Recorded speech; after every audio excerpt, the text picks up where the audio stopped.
It's Weezy F, baby, and the F is for stunt, though. Yeah, lula, baby. Fuck. I'm fucking bored. Welcome to episode 7 of the Bored While Driving podcast. My cat is currently causing a fucking stir while I'm trying to record, but it's all good. My guest today is Alexander Calapodis. It's my girlfriend's brother, actually. He's been backpacking across Europe for the past year or so, and he's actually going to be headed back out there near the release date of this podcast in around February 2018. So I sat down, talked to him about all the crazy stories and crazy adventures he's been getting into while traveling through, I think he said like 17 different countries over there. If you're into travel, this might be the podcast for you. It breaks down a lot of some of the things that made it easy on him to travel.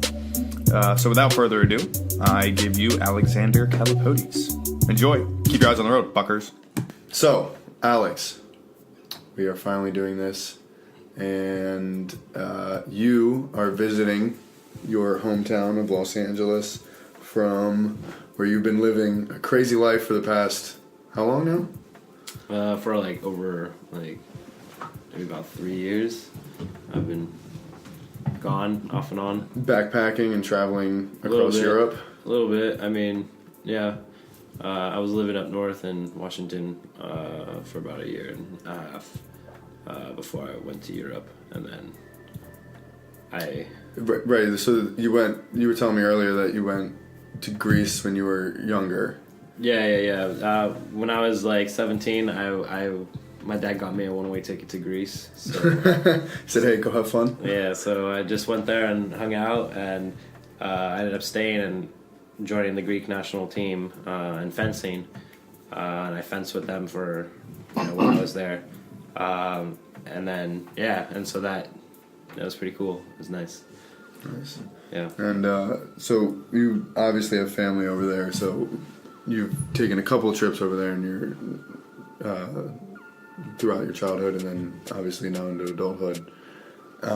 And this last trip because what Christina told me was that you guys went as a family and then you were just like, I kind of like it better here and I'm not going back. So you guys can go back when you go back, but I'm going to stay and I'm just going to hang out. So I guess to give some context, so I was living up north in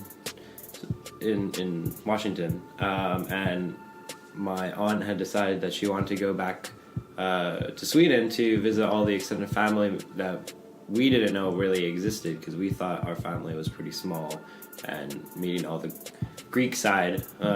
I guess to give more details of my life. So my mom is Swedish and my dad is Greek. My dad is from Athens and my mom is from Arvika in Sweden, which is a little bit west of Stockholm. And so they moved to the States, and I was born in California, Los Angeles. And so I went to Greece to go visit.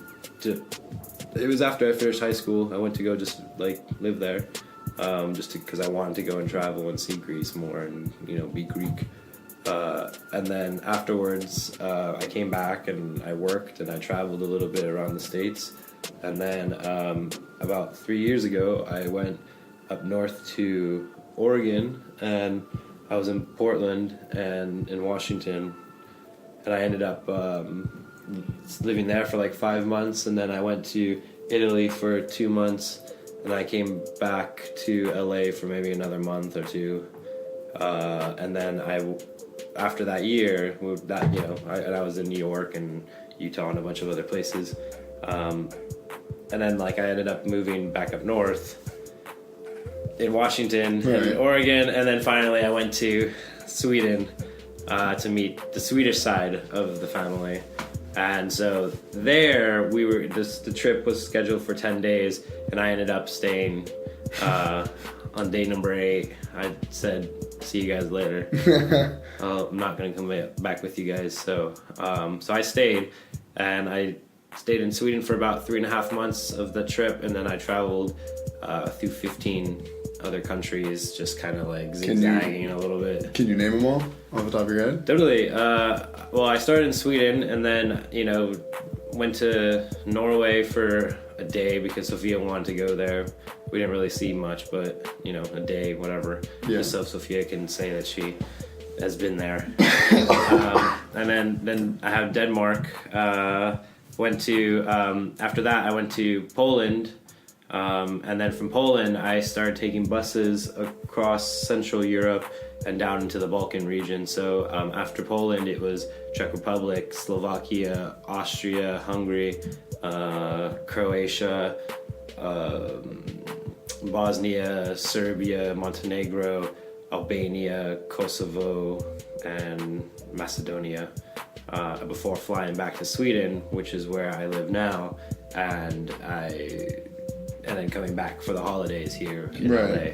But I will be returning back to Sweden in about a month. So when you left and you were like, all right, guys, you guys have fun, go back, I'm gonna stay and explore a little bit. What did you have with you to like take? Did you guys just have one backpack full of shit? Yeah, actually, like I had brought a bag. So I had this big backpack that my sister had bought me as a gift, and it was a big, just, you know, traveler's backpack.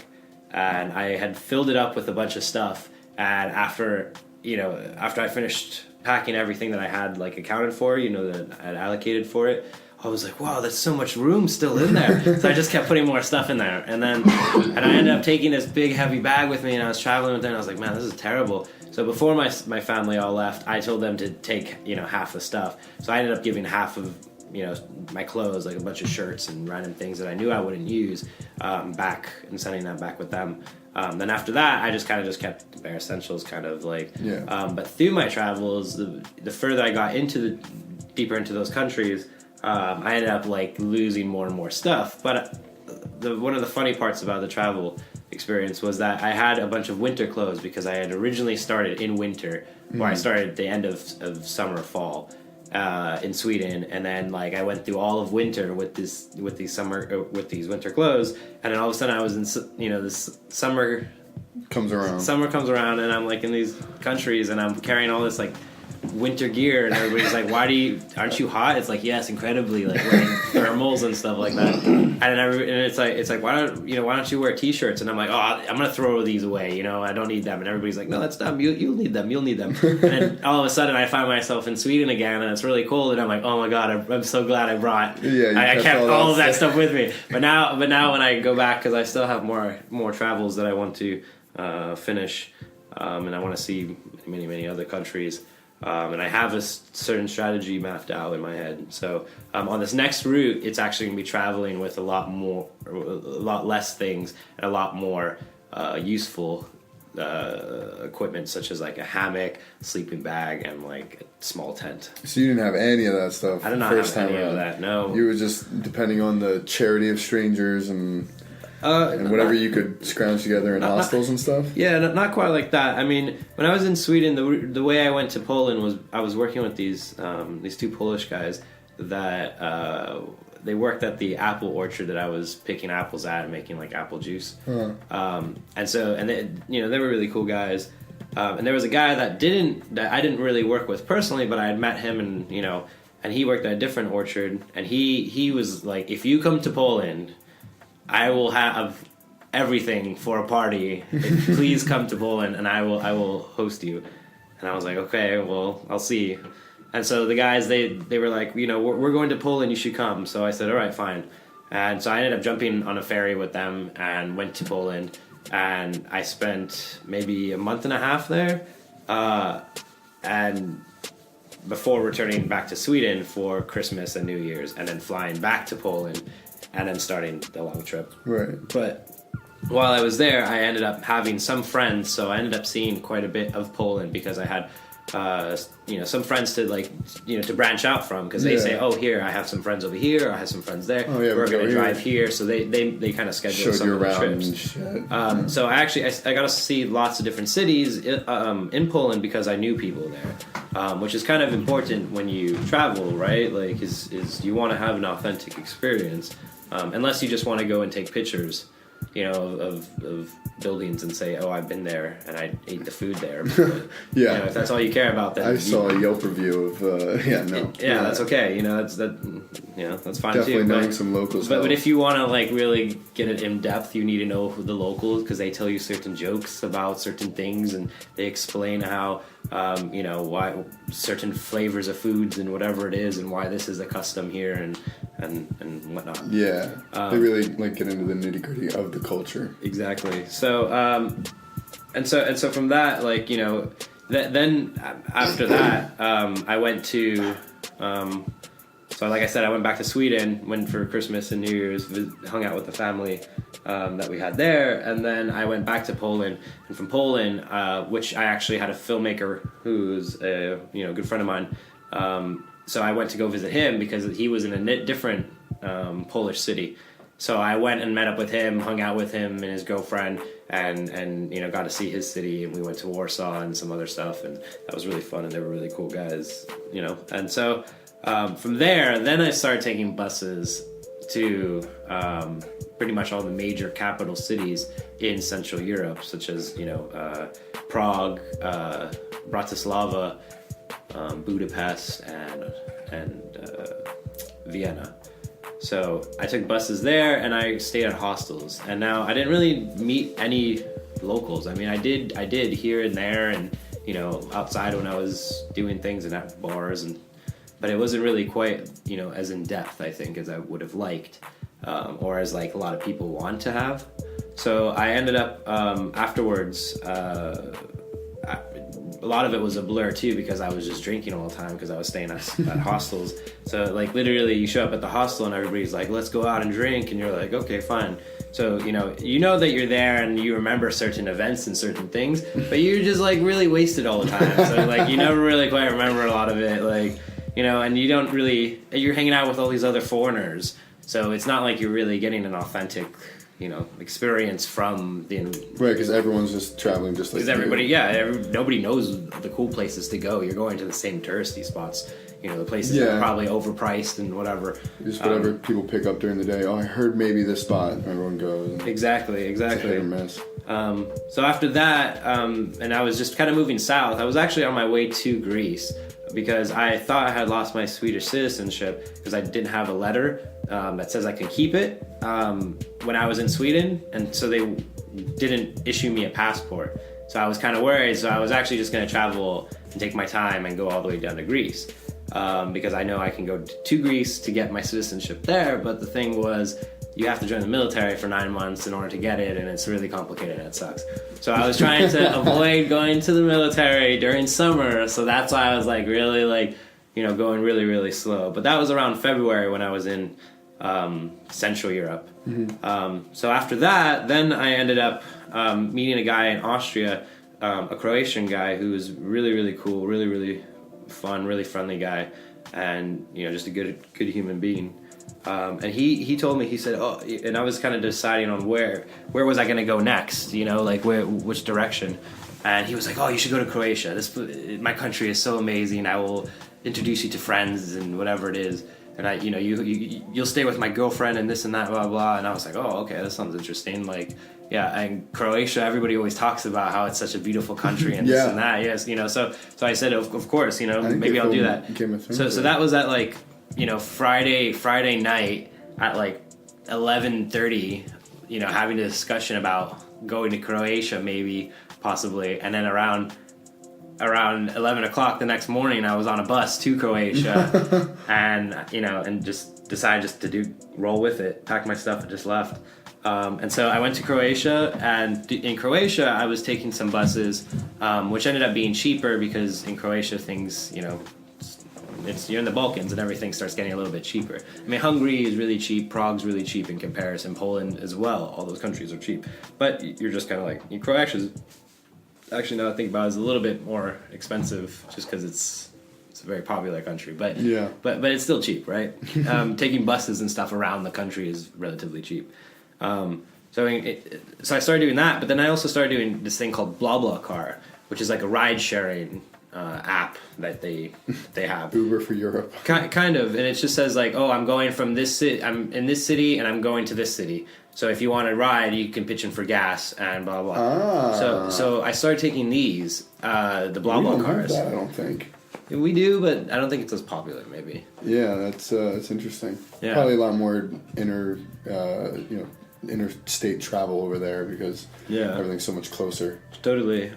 So yeah. So you hop on the app and you. So I started trying that, and that was cool. You get to meet really interesting people. A lot of the people spoke English. I was going to ask you, what was the language barrier like? Because if you're hopping around that many different countries, you got to be exposed to dozens of languages and. Totally, but everybody. I mean, you're traveling with.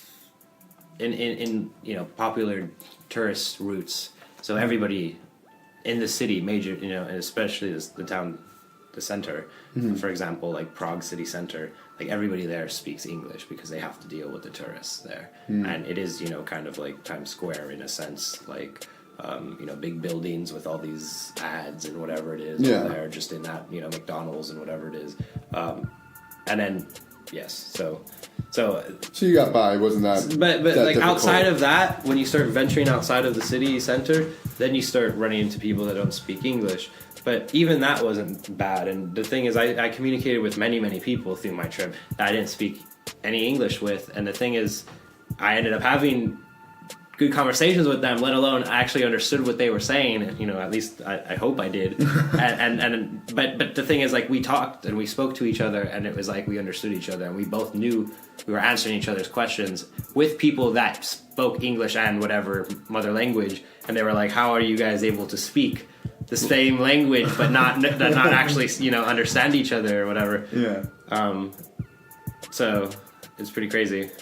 So that was in Croatia, and the BlaBlaCar was really cool actually because there was one guy. I was going from Rijeka to which is like a small little coastal city in Croatia that is like up on a cliff, so everything is just like high up, like you on tiers, like just it's built tiered into up. the cliff. Yeah, so wow. so in order if you want to go to like the city center, you have to like actually zigzag up. Yeah, like take the stairs up style, there. like... Totally, yeah. And so I was there, spent a night there. I got a BlaBlaCar to Pula, which is like a city that actually nobody really knows about, and it actually has a really well preserved Roman Colosseum because it was the old Roman city. So yeah. What's it called? Pula, Croatia. Yeah, Pula. We used to have some fucking gladiator battles there. Yeah, dude. I got a lot of good photos in there. Did you go like you got? You to, can go walk inside around the place? and you just walk around. It's really good. It's smaller than the Colosseum in Rome, but like. I mean, it's still cool. It's still really well preserved. I mean, it's complete. Like, it's and not a lot of people know it's there. And I showed up, and it was actually through this guy's girlfriend's friend that was like, "Oh, you should come to my city. Like, come to Pula. I have to, come visit me there." And so I went there and hung out with her, and I was like, "What? There's a Coliseum here?" I was like, "This is awesome!" Yeah, I was like, "Yeah, we have a Coliseum." I was like, "What?" I was like, "This is great! Like, what the fuck? I didn't know that was there. If you told me there was a Coliseum, I would have been here way quicker." Like, shit. Like, so that was really really nice. And they have a lot of cool, interesting things like these Roman chairs, which is just these random chairs by the ocean. It's just like this like bedrock that has these like weird chairs that are carved into them. Yeah, it's like there's seats that are carved into it, and then there's like even a little thing that's carved inside this bedrock where the water will like collect, so that the Romans, they can like put their feet in the water. So like at high tide, it will come and like actually it'll keep your feet there. Yeah, it's like it's really interesting. I wonder what... They call it the Roman chairs, but they don't really know who built it. But they say the Romans did because it's known. Who built it and then to what purpose? Had to be some sort of... So through the girlfriend of my friend, and also through this girl, Doris and Domina, these two girls, they actually ended up having couch surfing, which is another website which people, if they have a spare room or a spare couch, they will let you come and spend a night. If you're traveling or whatever, it's just a couch sharing. Yeah, kind of. It's kind of like, yeah. So they told me that they had this couch surfing accounts, and I had a couch surfing account, but I had no success with it. I had one time, I had a guy that let me crash with him in New York like 4 or 5 years ago, and it ended up being a really creepy experience because this guy would not tell me where he was taking me, and we just kept driving deeper and deeper into this forest. After I flew into LaGuardia, and then I had to get down to Staten Island, and then in the furthest stop on the radio. Sorry, on the train. It was the furthest stop on the island, and it was he picked me up, and it was we're going here, and then it was past civilization, and it was in the forest or whatever, and I was what am I doing in the forest, dude? Come on, seriously. He's oh, you'll see, and I was dude, okay, come on, man. You're oh shit, I'm getting murdered. This is literally, they say, oh, be careful on those online websites or whatever, and the first one I try, I'm get fucking picked off. But then this guy, ends up driving by this beach, and then all of a sudden we go up this hill, and then I get out of the car, and it's a lighthouse. So I ended up spending the night at spending 4 days at a lighthouse, which was really, really cool. Did he try to fuck you? No. He was a park ranger actually, and that's why he ended up having the place. But it was really cool. He was really awesome. But yeah, he was a really nice guy. Creepy for no reason. Yeah. No, he wasn't even creepy, but he just wouldn't tell me, and it was okay, man, I'm gonna trust you. But it's really, really funny. But I mean. Reaching for your fucking knife. Yeah, so that was my first couch surfing experience, and it never worked through any other travels. I tried when I was in Italy. I tried to use it a bit, and also in the beginning in Sweden and in Poland and all these other places. I kind of tried it, but I had no success, so I just kind of gave up on it. But they had accounts, and they said, "Hey, we'll write you references." So they wrote me some references. And then when I was in from Croatia, at this point I was doing the BlaBlaCar, and I went with Domino, the girlfriend of my friend, and she ended up saying, she invited me to go to Bosnia. And I said, oh, that sounds awesome. I would love to go check out another country. So I decided to join her, and we drove to Bosnia, and we were in Mostar, and in Mostar we were there for the weekend. We hung out and, partied and, went around Old Town and tried the food and whatever it was. And then we ended up, at the end of the weekend, she said, oh, we're going back to Croatia if you want to come back with us.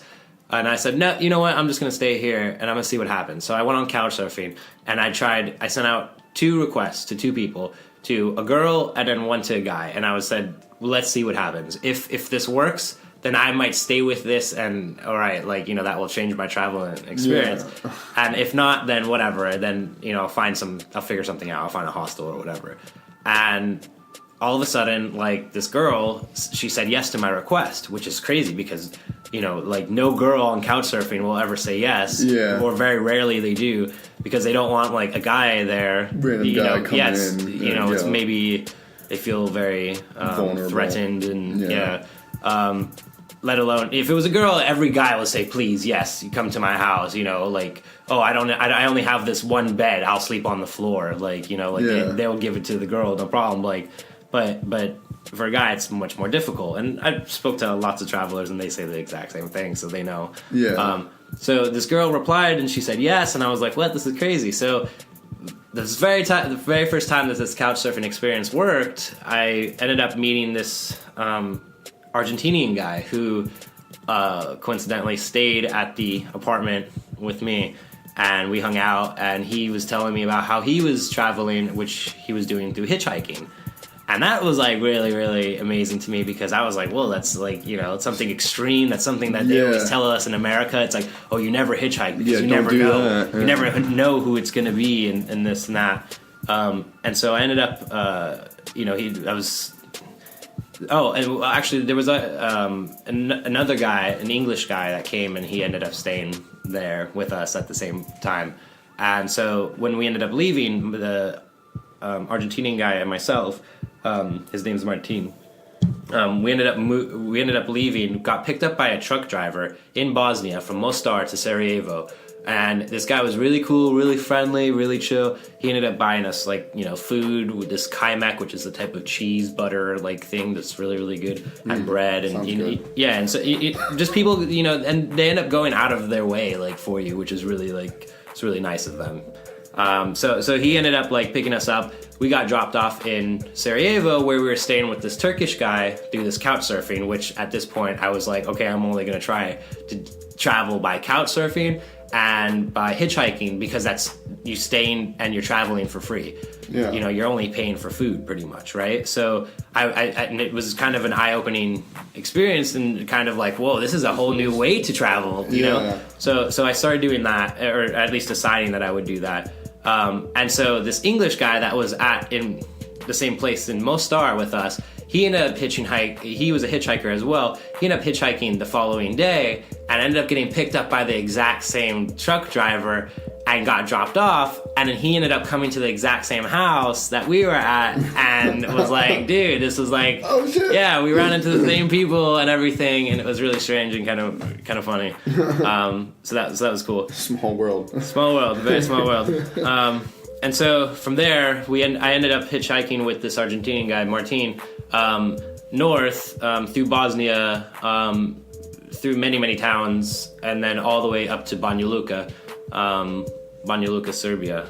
So in Banja Luka, he ended up going off in his own way, and I ended up staying because Easter was coming, and everybody says it was really difficult to travel. So I decided to stay for Easter because I was invited to somebody's house, and they were going to have the big Serbian Orthodox Easter tradition, yeah. So I was really excited about that because I'm Greek, and so I'm used to the Greek Orthodox Easters, and those are always really fun. I was actually at your parents' house, and with your dad, I helped him cook the lamb for Easter. Yeah, it's good, right? Yeah. So in Banja Luka, I ended up staying because I didn't want to travel then, and I was already invited to somebody's house, and I said, okay, fine, I'll do that. And I had, friends that I had made through the hitchhiking, and it's just a small town in general, so everybody kind of knows each other. And so I ended up making lots of friends, and I hung out there. Then I also had a credit card that got compromised. I guess my bank, when I called and I said, hey, what happened to my card? They said that they caught fraudulent activity on it, and they ended up they were like, oh, can you review these purchases or these charges? And I was like, those are crazy, it's all these crazy charges. And I was like, what the fuck? I was like, that's definitely not me. Yeah. So that was my one card, and it was my debit card because I try to be minimalist, and so that ended up being canceled, and I ended up not having a credit card, so I had to have another credit card sent. But because Bank of America is such stupid idiots, they ended up taking a month before I got my card. Probably had to jump through a bunch of fucking hoops. It was 5 cards that they sent, and finally, it came a month later, and it was fucking retarded. Jesus. But it was cool because I ended up having lots of friends, and lots of people that I had met that ended up being really kind and really generous, and they were really cool and really helpful. So, at the end, when I finally had my credit card again, I was like, oh my God, fine, I can leave again, Salvation. Yeah. So from there, after that, I went through. I ended up just hitchhiking, and I went east, and I went through some small towns, and then I went into Serbia. And so pretty much from Mostar, when I first started in Bosnia, all the way to the rest of my travels in the Balkans, I was hitchhiking. So that was really, really, really cool. So into Serbia I was hitchhiking, was in Novi Sad, and then I went to Belgrade, and Belgrade's a great city as well. I think my 3 favorite cities in Central Europe and the Balkans that I would love to go spend more time in was Prague, Budapest, and Belgrade, because those are just wild, crazy cities. Yeah. It's just so much fun. Ooh, which one did you spend the longest time in? Ooh, I don't know. The longest time?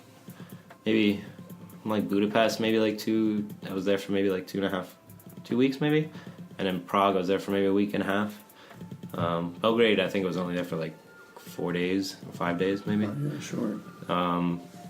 So yeah, I didn't see Belgrade as much, but it's a wild, crazy party Mecca. What was the craziest thing you've seen?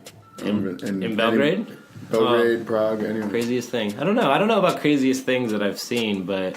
What made it different? What made it different from normal crazy? Because, like, Los Angeles is crazy. New York is crazy. They just really like to party. Like, just imagine our nightclubs, but, like, on steroids. And everybody's, like... I don't want to... Yeah. I don't know. It's just, like... They just like to drink a lot, and they go out, and everybody's, like... They really like the plastic... So a lot of girls have a lot of plastic surgery, and the guys are big old meatheads. Maybe. Okay. Not all of them, obviously, but you know. But the music is this type of music called turbo folk. Turbo folk. So it's like gypsy, like kind of traditional music mixed with like pop and like electro. So it's like this like really crazy, and everybody says, you know. Everybody hates turbo folk in the Balkans. Everybody's like, oh no, it's terrible. Everybody that I met, actually, I'm sorry, let me rephrase that. Everybody that I met, they were like, oh, it's terrible, I hate it. But then like everybody says like turbo folk, like listening to it, like it's wild. It's a lot of fun, actually. I think I like it. Like, but I like it because it's, you know, it's something new. It's something different that I haven't heard. Yeah. So I ended up like hitchhiking around Serbia, and then and just hitchhiked all the way through. From Serbia to Montenegro, then to Albania, and then from Albania to Macedonia, and then I went into Kosovo, which is not really recognized by Serbia and by a lot of other countries. Yeah, Kosovo's got a weird political history. Yeah, and then I flew out back to Sweden. But in the Balkans, like, it was really interesting. Had a lot of crazy stories and lots of fun things. Did you get to try some of the like homegrown absinthe over there and stuff? Yeah, the Raki. So they have some variation of this throughout all these countries. But in former Yugoslavia, it's Raki. Raki. Oh, it's Rakia, actually. Sorry, it's Rakia. In Albania, it's Raki. Okay. In Greece, it's Raki. That's why I call it Raki. But Rakia. But it's the same stuff, the green, glowing... Oh, no. Like absinthe, actual absinthe. Well, I'd assume that they all have their own version of a hallucinogenic alcohol. But any hallucinogenic alcohol? I don't know. You didn't try anything, like, crazy or original? No. Nothing like that. I mean, I ended up taking some acid when I was in Albania. That was really fun. I don't know. That's the I don't know. I mean, I don't. Sorry, folks. Had a malfunction there, but we are back with Alex Wright. Meow. Yeah, but it's taxed really, really highly. So, alcohol, like a regular beer at a bar, for example, will cost you lowest like $10. So yeah, for just like regular run of the mill. Yeah, and I like to drink. I like to drink. So like, you know, 1 or 2 beers, you think like, oh, okay, no problem. That's like, you know, back at home, it's like $12 maybe. You know, 2 beers. If you're at a restaurant, yeah, right. You're like $12, no big deal. But then in Sweden, because you don't really think about the exchange rate right away. Yeah. And at least when I was first there. Now I do, but when I first got there, I was like, oh, whatever, you know, it's probably not that much. And then I look back at the bill, it's like, you know, $60 for 6 beers is like, what the fuck, this is crazy. Like, you know, plus the taxes on top of that. So it's really expensive. So not a lot of things to imbibe yourself with over there. No, but I will say, though, what's really nice about the traveling is that through my experiences, you know, being born and raised in Los Angeles, which is a pretty diverse city, and it's pretty culturally, you know, diverse as well. It's a big city, so you get to see a lot of stuff, but we don't really see anything outside of our bubble here. Mm-hmm. You know, whatever is happening in America is the center of the world, and that's what it is here. But when you're out there, you realize that, like, there's a lot more things happening, and just people are actually the exact same as you. You think that everybody out there, because they're living in a different country and they speak a different language, is different from you. But it turns out they're doing the exact same shit as you. Yeah. You know, they're still trying to talk to that girl. They're still trying to work on that job and blah, blah. If anything, we have so many more opportunities because I met many people that told me how they, they're really jealous, or maybe I'm a little bit insensitive because, I can travel the world and I can do this stuff, and it's like, well, what do you do and travel for money? And it's like, I just saved up money and I just was doing this and that and do the hitchhiking. I ended up not spending, that much money. I think I spent, the best I did was $200 in 2 months in Serbia. And that was like, and it was because, it just worked out really well. And I was actually also at a equestrian club, like learning how to ride horses and stuff. So it was pretty cool. It was really fun. I had a berry farm, so I was learning about berries and stuff. That was really cool. And so you think that everybody's so different from you, but it turns out everybody's like, is the exact same as you. They're doing everything. In every single country that I went to, which, those 15, I found weed. Easily, no problem. Yeah. If I didn't find it, it found me. So I had no problem smoking. And the longest it took me was 2 months to find it, though. And that was in Bosnia. And Bosnia was a really crazy place because and that was like a really eye-opening country to visit, because it's this like East meets West thing, because it used to be occupied by the Ottomans. Okay. And, all the Balkans and Greece and everything. Mm-hmm. So it has a lot of like Arabic culture and stuff, like the Turkish culture. And it has, the Serb culture as well. So you have the Slavic kind of like roots, and then you also have like the Italians to the west, the Greeks to the south. So you have this, and then the Austro-Hungarians to the north, and so you have this like this good blend of culture there. But after the war, they were just pretty much devastated. They were the one country that got, I think, because the war happened there. That's where the bombings happened. Serbia was surrounded by the Serbs, or Sarajevo was Sarajevo was surrounded by the Serbs, and they were bombed, from the artillery, because it's in this little valley, like surrounded by mountains, and they were just getting like bombed and stuff. So like Bosnia got the worst of it, and because they got all the fighting and things like that. But they had really cool people that they just cherished life. That was really nice about these countries. These were all the countries that everybody said, this is the worst standard of living. These are the most. This is where when I said I was going to Croatia, everybody said be careful. But they were just like, oh, just be careful. They hear nice things, but be careful there. And it was like, oh, I'm going to Bosnia. I was like, oh, be careful. But be careful, please. Tell me to be careful. It was like, oh, I'm going to Serbia. Oh, please, be careful, be careful, be careful. And then, like, the more people told me, oh, don't go there, the more I was like, I'm going to go there. Like, well, what is it? Why does everybody say, so, for example, in Albania, everybody says how this is the shittiest place in Europe. Because this is the drug capital of Europe. This is where it's just the Wild West, maybe. And everybody kept telling me, "Oh, don't go there. You don't waste your time there." My dad kind of was like, "Oh no, don't go there. It sucks." And I ended up going there, and it was a great place. Everybody there was so friendly. I hitchhiked, all up and down the coast, and was like through all these different places. Everybody was so friendly and so hospitable and so welcoming. People would go out of their way for us, just to make sure that we would get somewhere. They would. It was just a great place. The beaches there were beautiful. I found lots of Greeks, so I was able to speak some Greek with some of the people around there, nice. In the south, and it was really, really nice. So it was really cool. So it's just really funny that everybody, you think that these people are so foreign and they're so different. They're so different, but it ends up being the complete opposite. They actually end up being people just like you, the people that you would experience here, walking down the street, and you just going through the same trials and tribulations. When you look at every city and everything it's replicated throughout the country. People are just trying to live. They're just trying to live. They're just trying to live a happy life. Yeah, you're trying to eat. You're trying to fuck, and you're trying to, be happy in whatever it is. Have some fun along the way.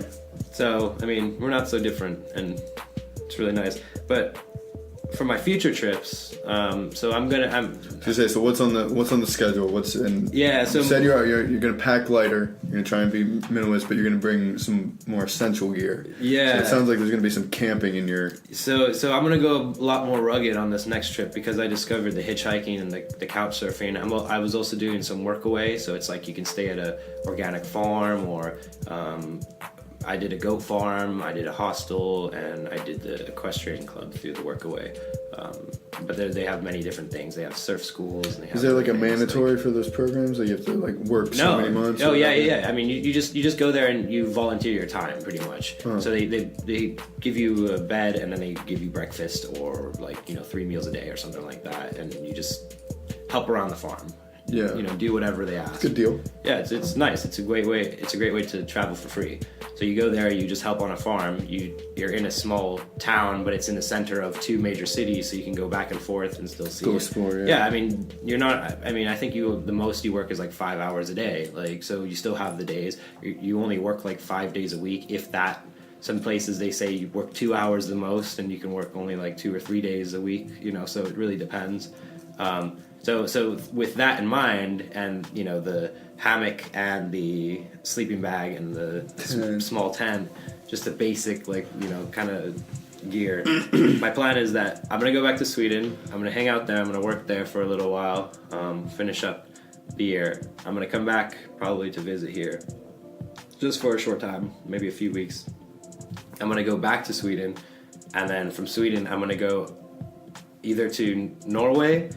And then go all around Norway and Sweden, all the way far up north into the Sami territory with the reindeer and things. The Arctic Circle, whatever. Way up there. All the way up there. See some northern lights. Yeah, exactly. So I was gonna do that around next fall, December. When you go back. And go all the way up there, and I would go all the way north and then into Finland, and then down into Finland, and then into Eastern Europe. So Estonia, Lithuania, Latvia. I'll go into, not in that order. Right.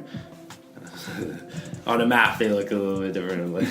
And so down from Finland, go into Belarus. I think Americans are allowed 5 days, or most European countries maybe 5 days in Belarus.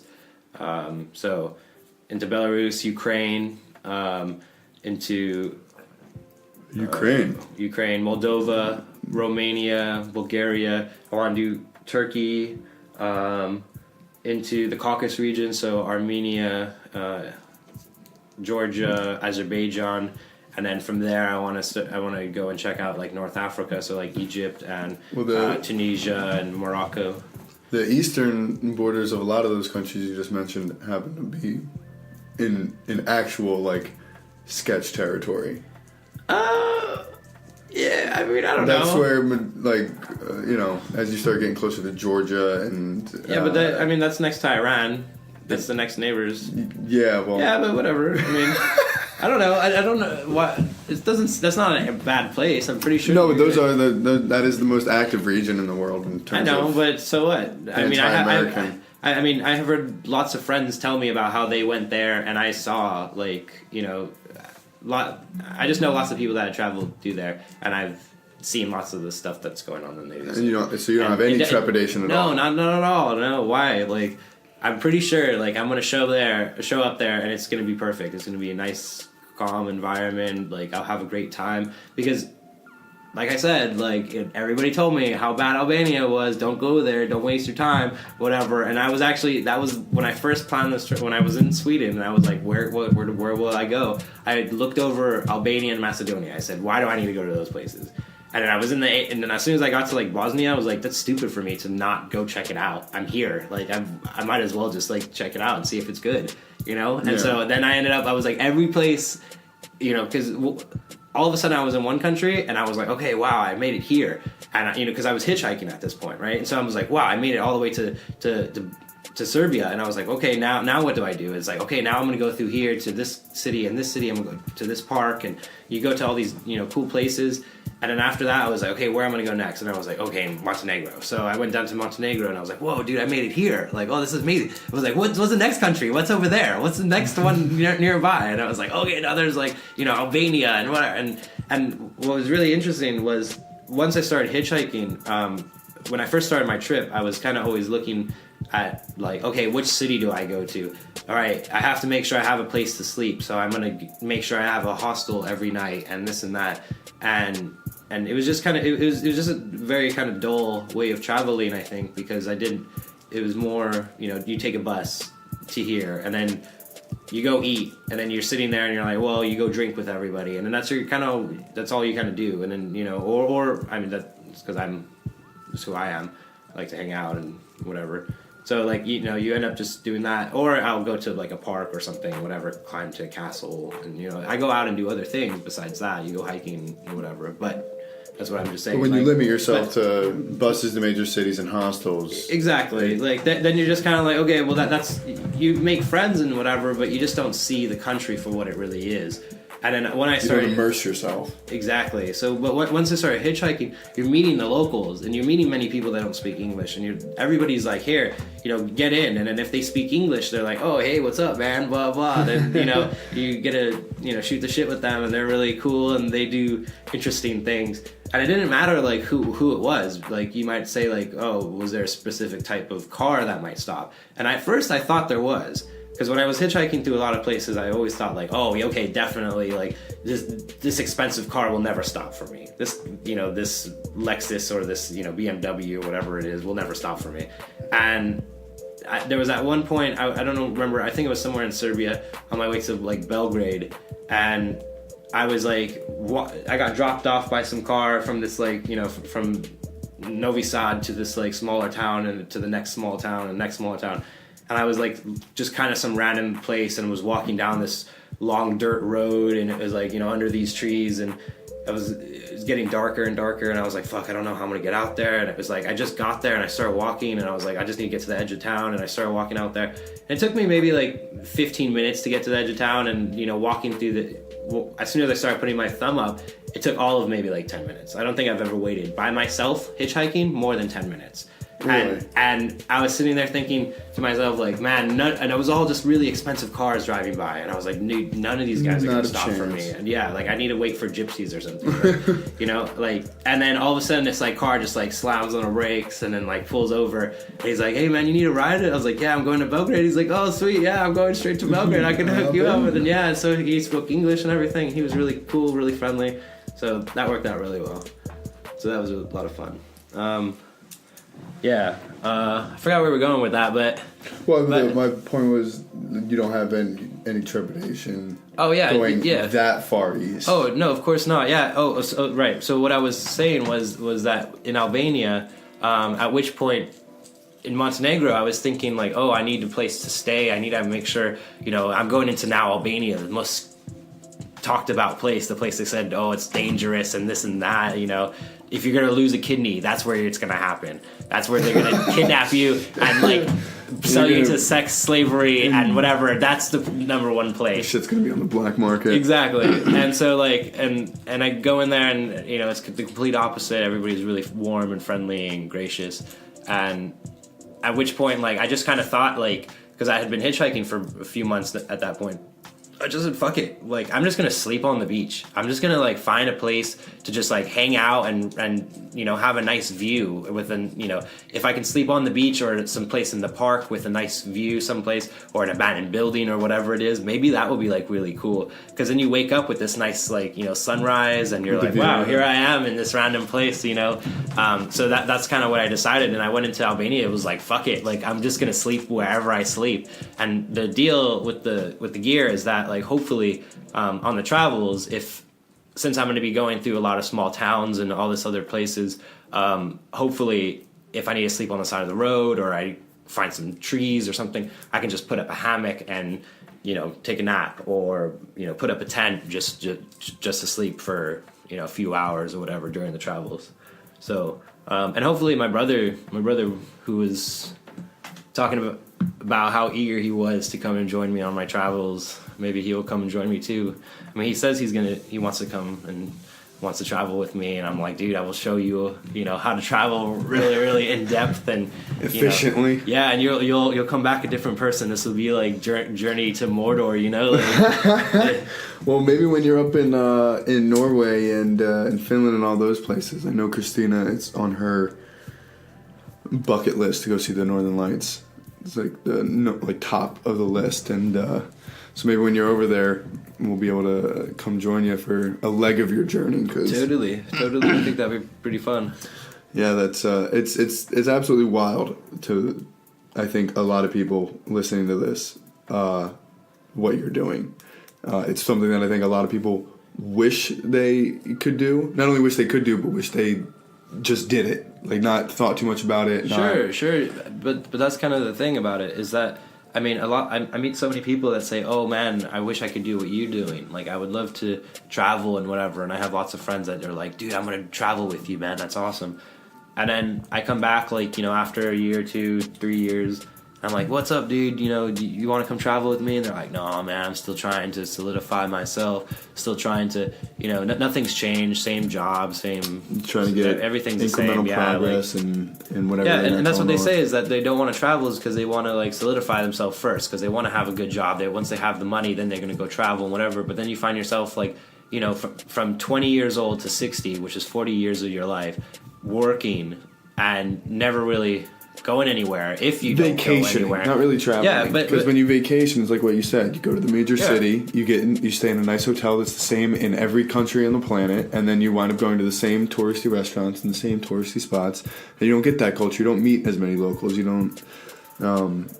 I do have a lot more time on my hands. Yeah, you don't have the same explorative power if you wait and you're older.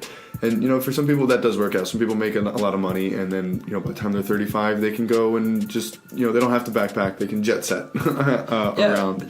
But that's not realistic for everyone, you know. That's fine too, but the thing is, I mean, I think a lot of people might say that's what you want to do later in life, is you want to travel when you retire and this and that. You know, you want to see the world eventually. But and that's like everybody's list, right? But the thing is, like, why not do it now when you're young and you're able to do it? You can move. Yeah. While you have no you're not going to hitchhike when you're 65. Exactly. Like, I mean, I could do this later, but I could do it now, and then I can have the experience of doing it now and having the lessons learned to help me better in life, I think, wherever I am. Because I feel very, very comfortable in a country that I don't speak the language, I don't understand the language, you know, anything that's being said.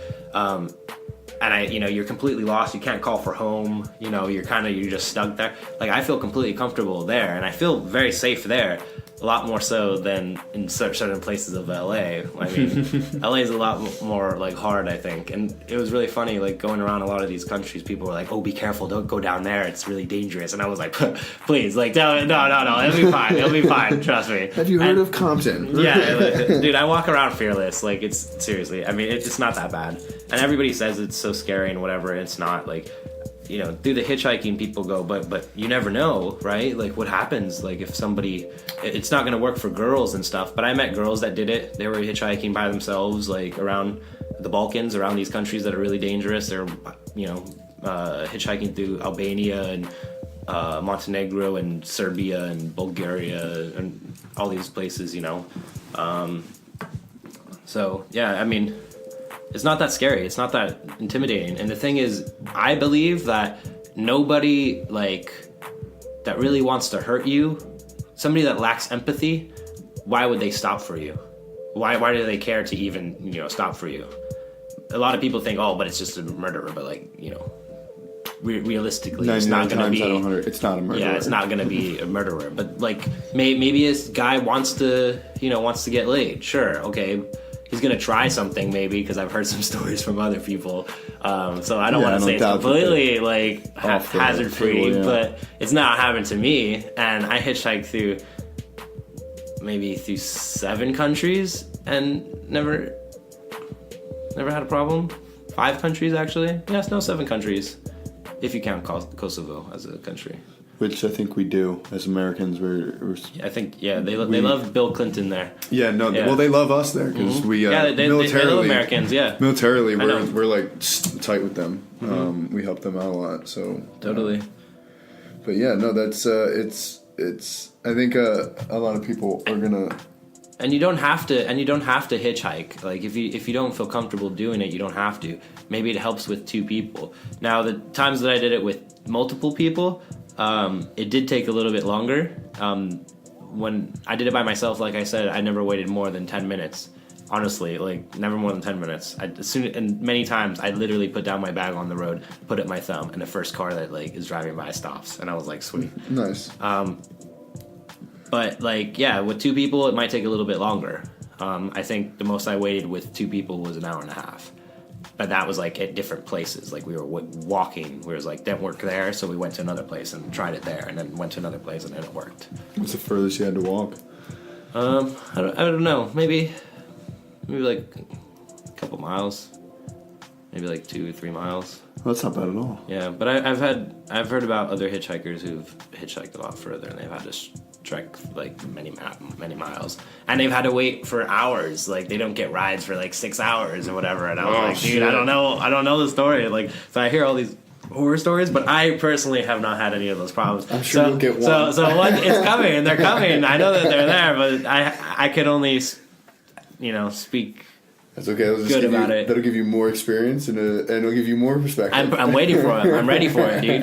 And it's not even that bad. Like, you just go to the next place. But that's exactly why I want the tent and why the hammock and all that, the sleeping bag, is so that I can be more like versatile. So maybe I do find something and I go, wow, this is a really cool little town. Maybe we'll stay here, a little bit longer, and I'll go into some random forest and hang out there, just pitch a tent and just like, camp there and check out the town or whatever, and I don't know. I'm just trying to think of like crazy stuff. I mean, everybody probably wants to go and travel and do the luxurious things and wants to go to nice hotels and and this and that, but I don't really see it that way. It's good to be in nature. It's good to kind of get that reconnection with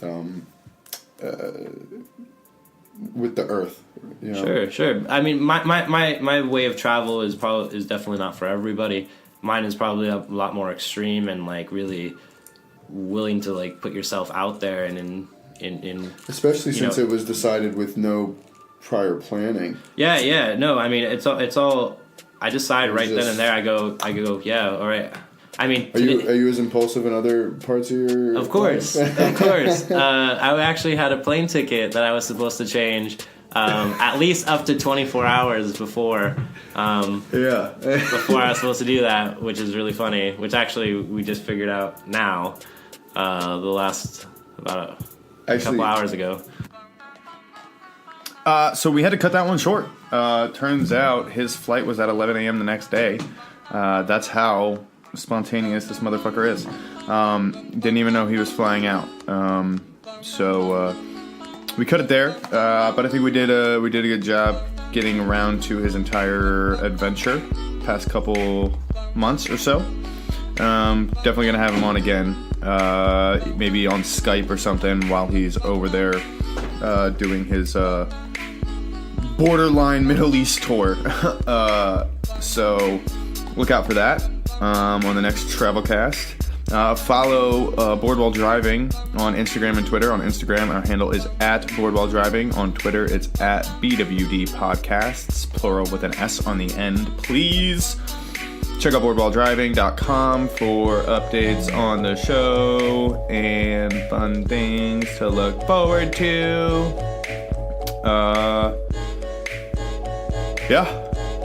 Shout out to Zach Sennett for making the beautiful music in all episodes so far. That's it. Bye.